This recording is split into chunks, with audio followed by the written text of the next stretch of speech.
site fagstalking.com você vai encontrar que gangstalking é, muito provavelmente, um termo de desinformação criado por agências de inteligência dos Estados Unidos. Refere-se à intensa vigilância e assédio inconstitucional a longo prazo de uma pessoa que foi designada como alvo por alguém associado ao setor de segurança da América. Tais operações não têm nada a ver com quadrilhas criminosas. Operações oficiais de contra-inteligência doméstica desse tipo são, aparentemente, executadas por agentes federais e prestadores de serviço de inteligência e segurança, às vezes com apoio de agentes de aplicação das leis estaduais e locais. O objetivo de tais operações, na linguagem dos agentes de contra-inteligência, é, entre aspas, perturbar a vida de um indivíduo considerado inimigo ou inimigo em potencial de clientes ou membros do estado de segurança. Indiscutivelmente, o termo mais preciso para essa forma de assédio seria programa de contra-inteligência. Os agentes da Stasi da Alemanha Oriental comunista se referiam ao processo como Zersetzung, palavra alemã que significa decomposição ou corrosão, uma referência aos graves efeitos psicológicos, sociais e financeiros sobre a vítima. As vítimas americanas e britânicas descreveram o processo como tortura sem toque, uma frase que também captura a natureza do crime, covarde, antiético, mas difícil de provar legalmente porque gera evidências forenses mínimas. As táticas incluem, mas não se limitam, a calúnias, listas negras, assédio moral, assédio intenso e organizado no local de trabalho, invasões residenciais, empregos com malas pretas, telefonemas abusivos, invasão de computadores, enquadramento, ameaças, chantagem, vandalismo, teatrinhos de rua, assédio por barulhos e outras formas de bullying. O objetivo da desinformação é associar todos os relatos de tais crimes à idiotice de teoria da conspiração, em vez de associá-los à história bem documentada de crimes cometidos por agências de espionagem, agências policiais e empresas de segurança privada na América. Então, o gangstalking esconde uma operação militar, uma operação usando o método de guerra psicológica. A Karen Stewart sintetizou bem esse método nessa entrevista. Security network is something of an obscene joke. You're being played for fools. Basically, there are thousands upon thousands of people on the terrorist watch list who are only there to bloat the list and to make you think that you're in danger. And under Bush, the FBI went to every single state it could and started something with their law enforcement agencies, a vigilante civilian group. They're supposed to be hyper-patriots. Well, they're not hyper-patriots. They're being played for fools. They're being paid to stalk and harass people they are told are threats or terrorists. And in the vast majority of cases, these people are innocent, randomly chosen people to be thrown on the terrorist watch list. And very often they're whistleblowers or someone powerful has a personal vendetta against. And so these infraguard and other types of, excuse me for saying this, like the Soviets used to call the peasants, useful idiots, are helping destroy the lives of patriots and some of the nicest people and best people that we have.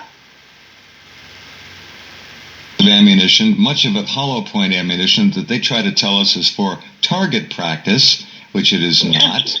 It's for target elimination, as in murder. They're expecting big trouble. Now, they build these lists, no-fly lists, terror watch lists, with a lot of people who are completely innocent. They have no reason to be on that list whatsoever. And we've seen stories about people on the no-flies list, lists that shouldn't be there.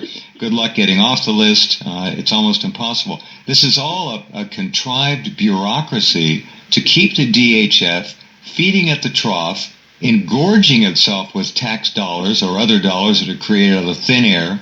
And these people are psychopaths, some of them. They have to be.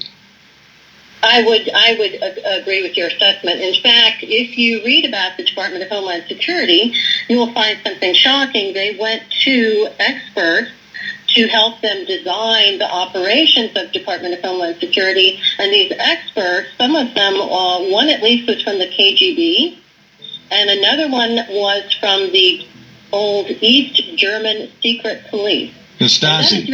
Yes, the Stasi. And that is very important because there was something that the Stasi did to their own people, their own dissidents, in the 1980s. It was psychological warfare, and the German word for it is Zersetzung. And it's also called zersetzen, which is the verb. But zersetzung means decomposition. And what does it mean? It means that you take every aspect of the targeted person's life, and in their respect it was a dissident. Mm-hmm. You take every part of that person's life and you destroy it. You destroy their job, their ability to make money. You destroy their relationships. You destroy their health, you destroy their mental health, you destroy their reputation, and what the goal was to force this dissident into a position of either dying and starving on the street with nobody helping him or her, or committing suicide. Now, right. Continuando sobre o método de guerra psicológica. So the government made it very crucial to their success that it looked as if these things just happened by accident. There was no connection between the plan of the FBI and the fact that so many Panthers were arrested, so many of them went to trial, so many of them marriages broke up, so many terrible things happened. However, when these things are happening to you, you know it's not an accident. You know it's not random. We knew at the time there was a conspiracy. We knew it was planned. We knew it was coordinated. We just had no idea how sophisticated the plan or how sophisticated the coordination was, and or the collaboration between the various agencies. We didn't know it was called COINTELPRO, that involved the Department of Defense. It involved the White House. It involved the CIA and the FBI in coordination. We didn't know all that, but we knew they were doing these things against us. They were doing them deliberately, and we knew that they were wrong. They were able to put a cover on the movement as best as they saw fit through COINTELPRO, and the best way was to keep it quiet. Even today, don't talk about it, because it still exists.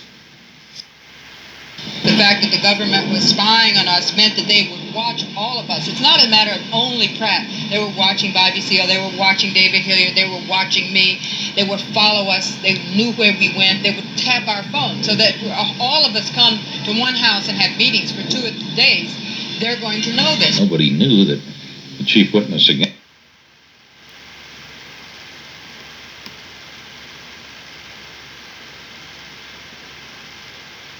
Wikileaks você vai encontrar com o projeto MKUltra. A tecnologia de satélite está sendo usada para acompanhar, monitorar, torturar e matar.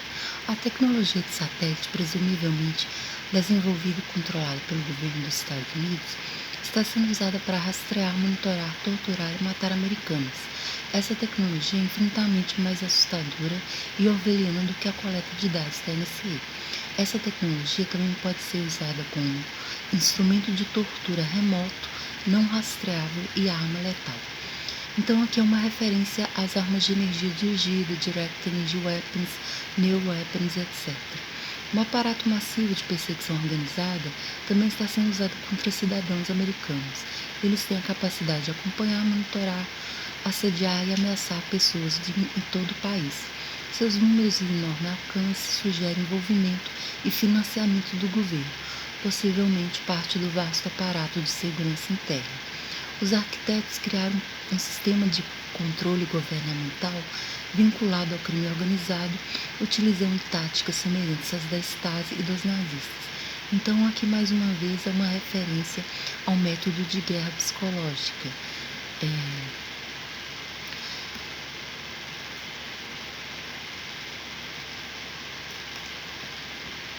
No Monarch, The New Phoenix Program, você vai encontrar que trata-se de uma guerra encoberta. Dissidentes que no passado foram visivelmente atacados ou assassinados de uma maneira tradicional são alvo de eliminação usando armas eletromagnéticas. Os alvos de arma de energia dirigida não letais se encaixam em um perfil comum, semelhante aos alvos de programas governamentais e ilegais anteriores, com histórico de ativismo político e denunciantes. As pessoas que relataram atividade criminosa em poderosas agências e corporações governamentais são usadas como cobaias humanas em programas projetados para forçar suicídio, encarceramento e eventual morte devido aos efeitos da radiação não ionizante. A guerra secreta do FBI contra ativistas, com a Intel e o CMK Ultra, costumavam quebrar e controlar a mente humana. Esses crimes contra a humanidade continuam vivos hoje. Todos os 3 programas ilegais foram envolvidos em um único programa usando a estratégia militar, conhecida como multiplicação de forças, para atingir todos os 3 objetivos em um terrível programa de tortura para modificar o comportamento, experimentar e aperfeiçoar novas armas e neutralizar pessoas em uma lista de acerto. O Departamento de Defesa tem enorme participação na tecnologia futurista, que mata por radiação ionizante, que é o plutônio, o urânio, é usada para incapacitar e para assassinar, e não ionizante, deixando pouco nenhum traço. A matança indiscriminada do programa Phoenix, que ocorreu no Vietnã, continua em solo americano. Os termos matança branda, matança lenta e matança silenciosa referem-se à nova maneira de matar o inimigo em conflitos antes da guerra e nas pequenas guerras do futuro, usando assassinatos seletivos que não deixam vestígios. Na corrida para desenvolver um novo sistema de arma, sempre foi necessário testá-los em seres humanos.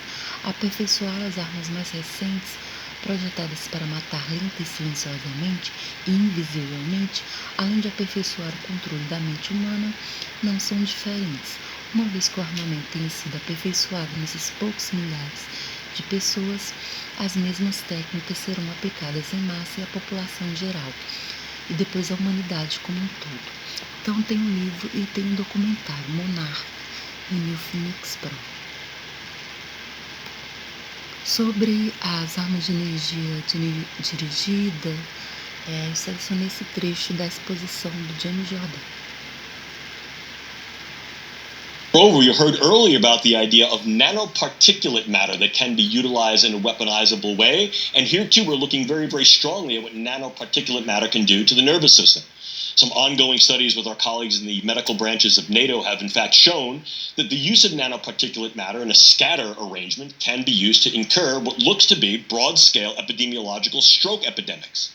So what we're able to do here is infiltrate the brain space with nanoparticulate matter that aggregates on site in the brain, and does one of 2 things. Either penetrates from the vascular space, gets in through the bloodstream, gets in through the nose, through the mucosa, or infiltrates the vascular space and clogs it. What is the result? What's called a nanoparticulate stroke, or a hemorrhagic diathesis, fancy word, for it's a predisposition to individuals having brain bleeds. Demonstrated? Oh, absolutely. We're able to show animal models of same, and the Italian group has done a fair amount of work demonstrating that nanoparticulate matter can be highly disruptive, not only of brain vascularity, but brain function. You may not necessarily incur a stroke, but you're going to begin to disrupt the network properties of the brain, and as a result, engage something more of a long wars effect through the use of these types of matters, where you now begin to influence the population in increasingly concentric circles of expansion. Moreover, you heard earlier, and I'm not going to belabor the point of the idea of neurosensory devices and a whole host of trans and intracranial pulse stimulators. And of course, these can be used for a variety of things with key individuals. Once again, particularly when it comes to trans and intracranial devices, I'm not looking for this to be weapons of mass use. I'm looking to target key individuals who may then be influential to relative aspects of their representative groups. I can affect individuals' brain functions in a variety of different ways, both positively and negatively, by engaging or disengaging nodes and networks of the brain that therefore affect their cognitions, emotions, and ultimately their behaviors. Moreover, by understanding the way the brain works as nodes and networks and not as key sites that are doing any particular thing, I can also utilize various forms of electromagnetic radiation and energy to be able to disrupt brain function. The brain is an electromagnetic organ, and like any other electromagnetic substance, the integrity of those networks is reliant upon the electromagnetic pulses that flow in between them.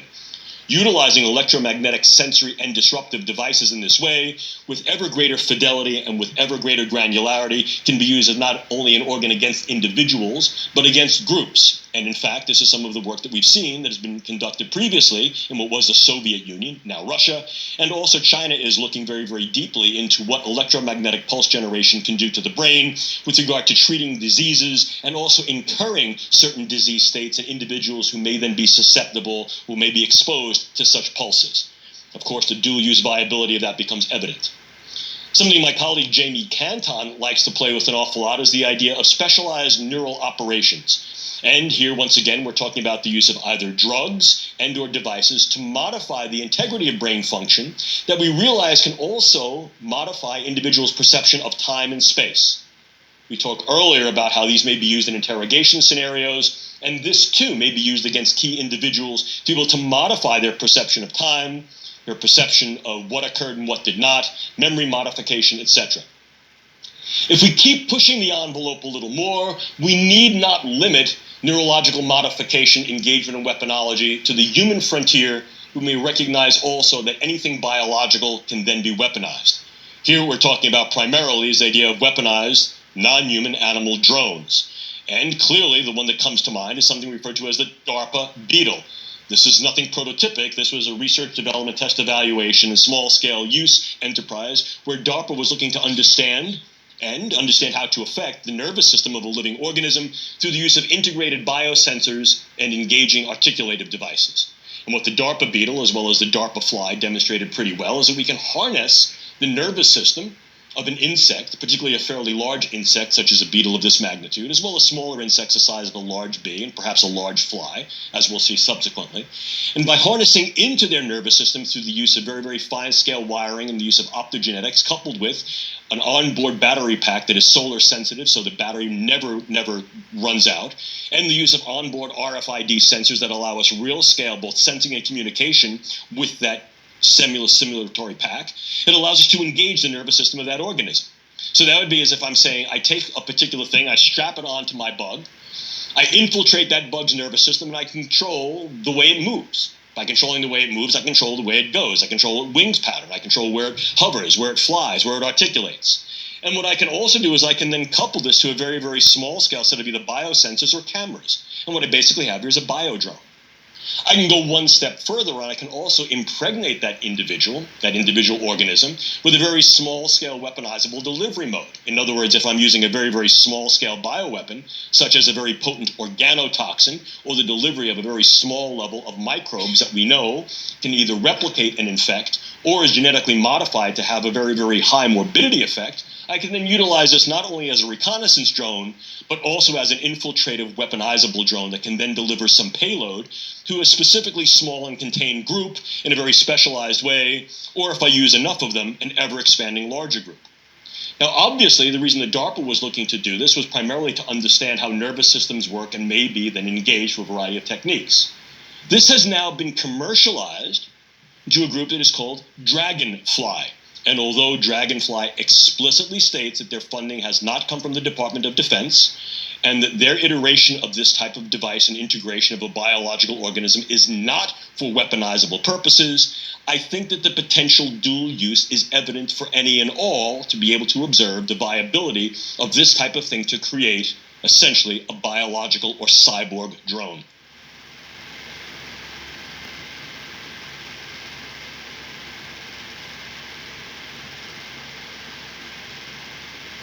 Então, para terminar, eu encontrei um artigo do Davi Salinas Flores que relaciona o boom neurocientífico com experimentações de Neuroweapons, Direct Energy Weapons, nanotecnologia em seres humanos. São essas operações de gang stalking. Uma análise objetiva propõe como possível explicação para o chamado boom neurocientífico a suspeita de que empresas de tecnologia, em associação ilegal com o governo dos Estados Unidos, a comunidade europeia, China e alguns governos latino-americanos, estão em desenvolvimento na América Latina de uma forma ilegal e forçada de experimentação humana, neurocientífica secreta, com implantes cerebrais e nanotecnologia, na qual o mapeamento do cérebro seria realizado a partir de uma fonte real de informações sobre a função cerebral. Essa experimentação humana ilegal provavelmente teria o envolvimento e a confiança da imprensa, que promove continuamente relatórios sobre o uso de implantes cerebrais em humanos, nesse caso o Brain Machine Interface. Suspeito que revistas científicas de renome como Science, Nature e Scientific American, entre outras, aceitaram esses surpreendentes estudos de pesquisa neurocientífica. Então, game stalking tem a ver com isso, com experimentação de neuroweapons em humanos.